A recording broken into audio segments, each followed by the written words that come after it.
ask myself, to wonder why Alahic Jews are not making Aliyah to Israel. What are they waiting? There is no such a requirement to do Aliyah to Israel until Mashiach comes.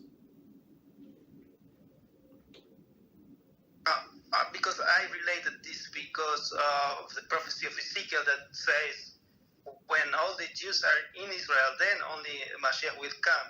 No, I was understanding that. No, it's not true. But I am not an expert on this. Mm-hmm. So it's one of the things that Mashiach is going to do. He's going to bring everybody to Israel. As of right now, because of the garment, even if person lives in Israel, it's still considered as like he lives in exile, because we're not in control of the land. So lefty liberals. So.